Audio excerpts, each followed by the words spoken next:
Овој пат сакам да прокоментирам две тези кои што се поставија во врска со процедурата за дополнување на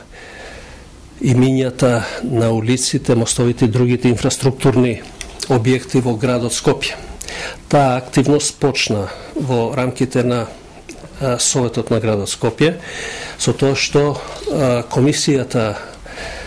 на Советот надлежна за тие прашања ја започна својата работа по повод пристигнатите иницијативи, предлози од советничките групи за создавање на една листа на имиња за улици, мостови и други инфраструктурни објекти во градот Скопје. Досега е разгледана само една листа или листа само на една советничка група, која што дојде прва во Советот. Од идната недела продолжуваме, ќе ги разгледаме листите и на други советнички групи. Поднесоа дуи предлози за такви имења, ВМРО ДПМН, ВМРО Народна, и до овој момент, до некаде 12 часот, имаше поднесено и ДПА, што значи дека сите листи ќе бидат разгледани од комисијата и после тоа разгледување ќе продолжи процедурата според законот пред Советот, кој што треба да утврди листа за такви имиња, при што при утврдувањето треба да ја даде на мислење на општините, а од кога ќе ја утврди да ја даде на согласност на владата. И на тој начин би се перфектуирала или конечно утврдила односната листа, од која што во втора процедура ќе можат да се именуваат улици со тие имиња. Вториот податок кој што мислам дека треба да биде јасно даден, затоа што се создава многу шпекулации,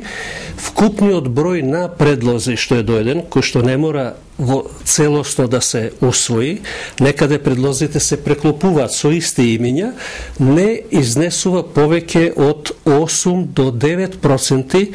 од вкупниот број на улици во Скопје. Што значи дека и под предпоставка сите од листата да станат во втората процедура имиња на улици, ќе се интервенира некаде во рамките на 8% од вкупниот број на улици. Втората шпекулација која што беше дадена во јавноста и која што беше апсолутно партиски мотивирана во компетицијата или борбата за власт, дека на тој начин ќе се ревидирала историјата на Република Македонија и дека ВМРО има намера да ја ревидира, е потполно неточна. Прво, не може да се ревидира со 8%, нели? А второ, во градот Скопје има голем број на улици што немаат имиња, туку што имаат броеви. Што значи се безимени, туку се со броеви. Понатаму во градот Скопје има улици кои што имаат одредени имиња на лица кои што немаат специфична тежина од типот на регионални, например, личности или општо значени личности од областа на културата, на борбата за слобода, демократија или слично, туку кои што беа поврзани со југословенскиот контекст и кои што во рамките на југословенскиот контекст беа исто така од среден и понизок ранг личности, кои што беа, например, некои младинци од други републики, активисти во комунистичкото движење меѓу двете светски војни, некои од нив биле партизани или и слично, кои што во своите републики веќе немаат име на своја улица и кои што, например, не може да се најдат во ниедна енциклопедија, ниту на лексикографскиот завод во Загреб, ниту во енциклопедијата на просвета во Белград, бидејќи станува збор за личности кои што не биле раководители на тоа комунистичко движење, не биле водачи, идеолози, ниту пак херои, некои слично, а се на некои улички во Скопје. Веројатно такви имиња има и низ Македонија, кои што го имаат изгубено значењето со губењето на југословенскиот контекст. Што значи, кога тие го изгубиле своето место во меморијата на своите републики, навистина нема смисла да во Република Македонија или во Скопје да се уште зафаќат место, бидејќи тие беа и резултат од тој југословенски контекст кога се разменува имиња од различни републики, како имиња на улици во различни републики. Меѓутоа, од југословенските републики остануваат голем број на имиња на улици кои што им се сврзани со културните па и слободарските тековини на југословенските народи имаат регионално значење, например, во таа смисла. Дополнително, од ова произлегува дека не се прави еден дисбаланс да се брише една историја на Република Македонија, која што беше историја во рамките на бившата Југословенска федерација, во која што 44-та Република Македонија создаде своја држава и партиципираше како рамноправна република во неа. Значи, во тој дел што се однесува. Второ, што се однесува до така наречената ревизија на историјата, која што секогаш кај граѓаните кога ќе се спомени се асоцира дека сега ќе се прави некоја идеолошка дискриминација. Морам да кажам дека предлозите на ВМРО ДПМН се избалансирани и се практично структурирани по сите елементи. Например, станува збор за културни работници, за писатели, за револуционери, од сите провиниенции. Таму има примери на револуционери кои што припаѓа на комунистичкото движење, кои што се во листата во предлогот на ВМРО ДПМН, кој што има специфична тежина во борбата за македонска државност. Има писатели, има општественици, културни работници кои што можеле да бидат позиционирани лево, центристички или десно, што значи дека не се пристапува на таков начин. И исто така има низа личности кои што се значени од културната и слободарската традиција на Балканот, на Европа, па и светски личности. Што значи структурата од кога ќе излезе во јавноста, бидејќи не е помината воопшто третирана пред комисијата, таа штом после комисијата ќе биде разведена, ќе биде поделена комплетно со сите имиња и презимиња, ќе биде доказ и осведочување пред граѓаните дека станува збор за еден поинаков пристап. И тука би сакал да бидам малку тенденциозен, да кажам дека ако некој некогаш ревидирал историја, во Македонија тоа најмногу се има направено после 44 или 5 година до некаде 52 година. Ќе дадам 2-3 илустрации кои што се фрапантни, така да се каже. Например, меѓу двете светски војни за Македонија се бореа многу субјекти, меѓу нив една многу позната студентска група предводена од Анастас Коцарев во Женева, во која што членува низа личности, например таму и Димитар Несторов членуваше, тоа беше председателство со едно десетина изворедни студенти, кои што, така да се каже, секој месец го притиска Друштвото на народите, поставувајќи го прашањето на Македонија и барањето на автономија на Македонија или на државност на Македонија. Тие личности, например, Атанас Коцарев отиде во Париз, тој беше доцент, тамо и почина, бидејќи се разболе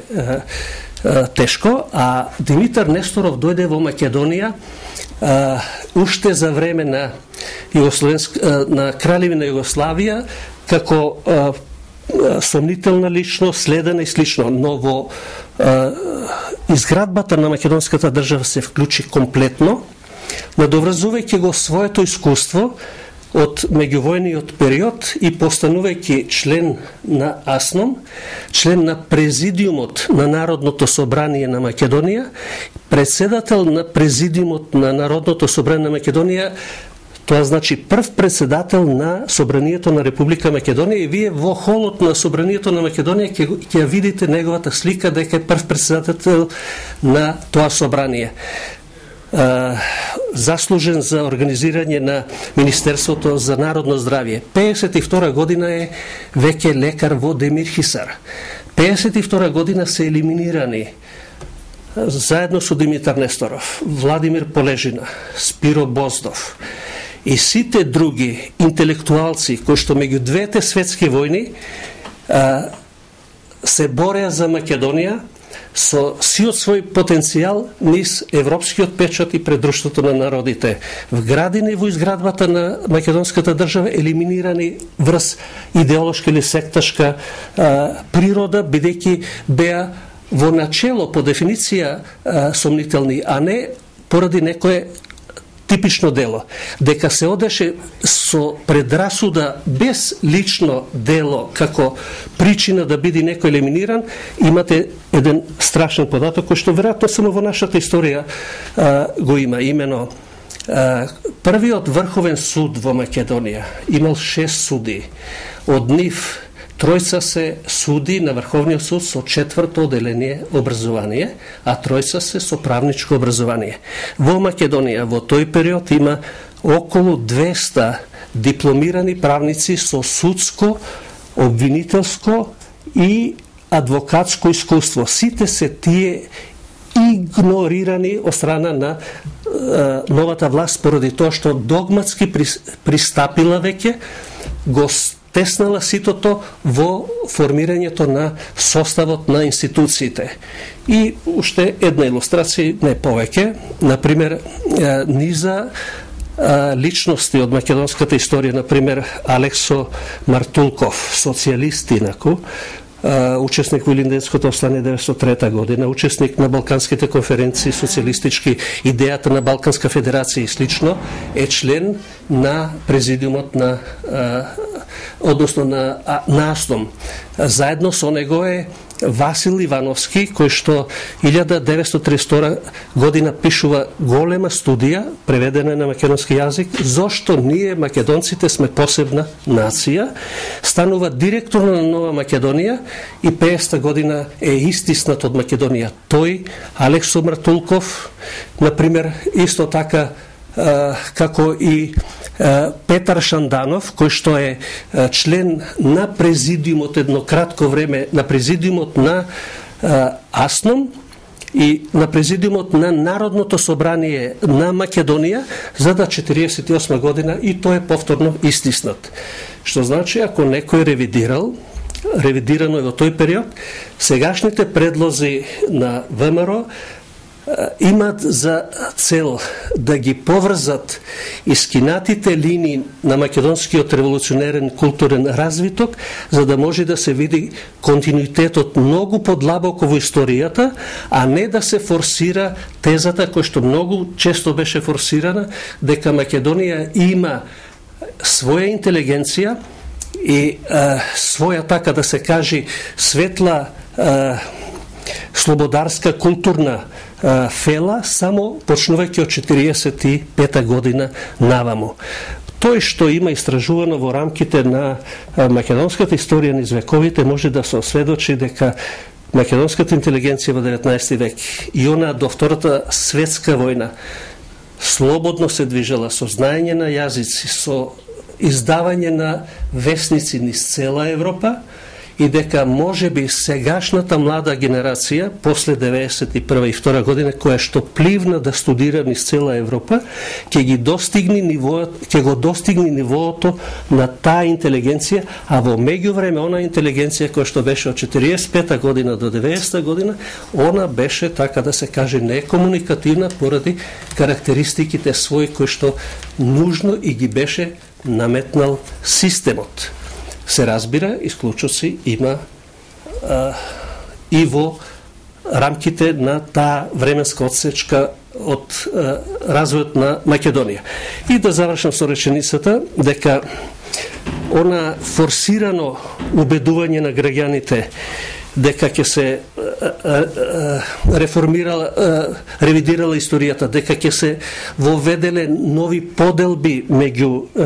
македонците, се потполно неточни. Тие поделби се правеа, сега практично се исчекорува да се поврзат линиите на македонскиот културен, револуционерен, слободарски развој, на таа основа да се поврза